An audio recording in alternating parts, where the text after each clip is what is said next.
میرے دوستوں 27 ذوالحج کو 23 ہجری کو خنجر مارا عمر فاروق رضی اللہ تعالیٰ عنہ 3 دن اس کی بعد زندہ رہیں۔ 3 دن زندہ رہنے کے بعد 24 ہجری یکم محرم الحرام کو ان کی وفات ہوئی۔ Thanks for watching. Don't forget to like, comment, share and subscribe to Maulana Habibullah Rouhani Official. نحمده ونصلي على رسوله الكريم اما بعد فاعوذ بالله من الشيطان الرجيم بسم الله الرحمن الرحيم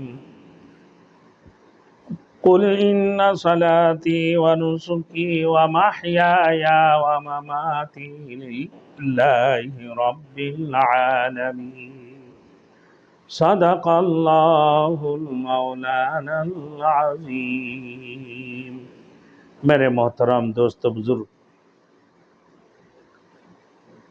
اب میں میرے دوستوں حضرت عمر فاروق رضی اللہ تعالیٰ عنہ کی وفات یعنی شہادت کے متعلق، عمر فاروق رضی اللہ تعالیٰ عنہ میرے دوستوں دعا فرمایا کرتے تھے، اللہ تجھے مدینہ میں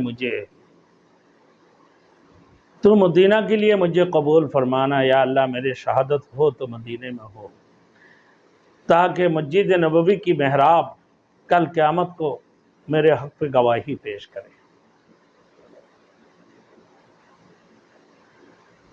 حضرت عمر فاروق رضی اللہ تعالیٰ عنہ میرے دوستوں اللہ نے دعا قبول فرمائی،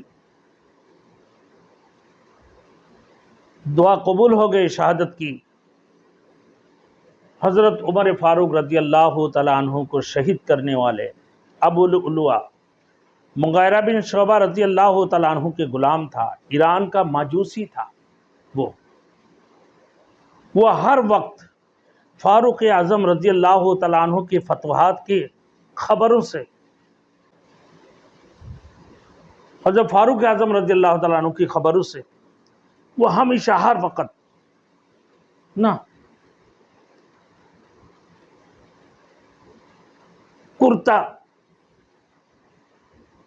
رہتا تھا، ہمیشہ جلتا تھا ہمیشہ، اور ایران کی فتوحات نے اس کو جلا کر بسم کر دیا تھا۔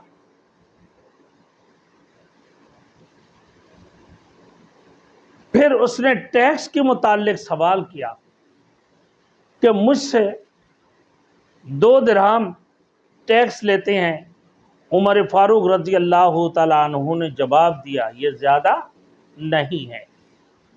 پھر اس کو فاروق اعظم رضی اللہ تعالیٰ عنہ نے ابو لؤلؤہ کو طلب کیا اور ایک اچھی چکی بنانے کے لیے کہا۔ اس نے کہا کہ میں ایسا چکی بنا دوں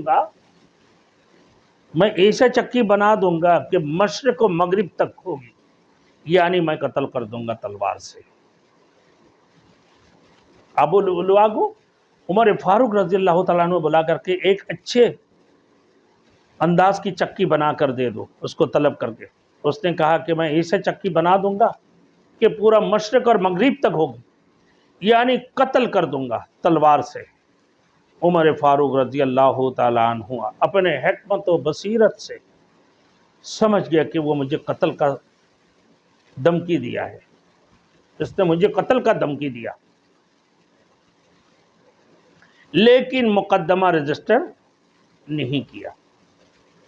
حضرت عمر فاروق رضی اللہ تعالیٰ عنہ نے محسوس کیا لیکن مقدمہ رجسٹر نہیں کی کہ جب جرم نہ کرے تو اس کو اسلامی ریاست کی سربراہ اور حکمرانوں کو کبھی بھی سزا دینا جائز نہیں دیتا۔ تو جب وہ رجسٹر نہیں ہوا ہے اس کے مقدمہ، کیونکہ اس نے جرم نہیں کیا، جب جرم نہ کرے تو اس کو اسلامی ریاست کے سربراہ اور حکمرانوں کو کبھی بھی سزا دینا جائز نہیں دیتا۔ حضرت فاروق اعظم رضی اللہ تعالیٰ عنہ پر اس نے حملہ کر دی۔ حضرت مغیرہ بن شعبہ رضی اللہ تعالیٰ عنہ کے غلام، جو کہ ایران کی مجوسی تھا، ایران کا مجوسی تھا، اور پھر حضرت عمر فاروق رضی اللہ تعالیٰ عنہ نے بھی قل ان صلاتی و نسکی و محیای و مماتی للہ رب العالمین، خون میں لت پت ہوتے ہوئے عبد الرحمن بن عوف رضی اللہ تعالیٰ عنہ کو نماز مکمل کرنے کے لیے اشارہ کیا. اشارہ کرنا ان کی بازو پکڑ کر، کتنی بڑی بات ہے. جس وقت ان کو خنجر مارا صبح کی نماز میں حضرت عمر فاروق رضی اللہ تعالیٰ عنہ کی پہلو پر خنجر کی وار کیے. پھر عمر فاروق رضی اللہ تعالیٰ عنہ اسی زخمی حالت میں عبد الرحمن بن عوف رضی اللہ تعالیٰ عنہ کو اشارہ کرنا، یعنی نماز مکمل کرنے کا اشارہ کر دی اور ان کی بازو پکڑ لی. میرے دوستوں، 27 ذی الحج کو 23 ہجری کو خنجر مارا عمر فاروق رضی اللہ تعالیٰ عنہ 3 دن اس کی بعد زندہ رہیں. 3 دن زندہ رہنے کے بعد 24 ہجری یکم محرم الحرام کو ان کی وفات ہوئی، شہادت ہوئی.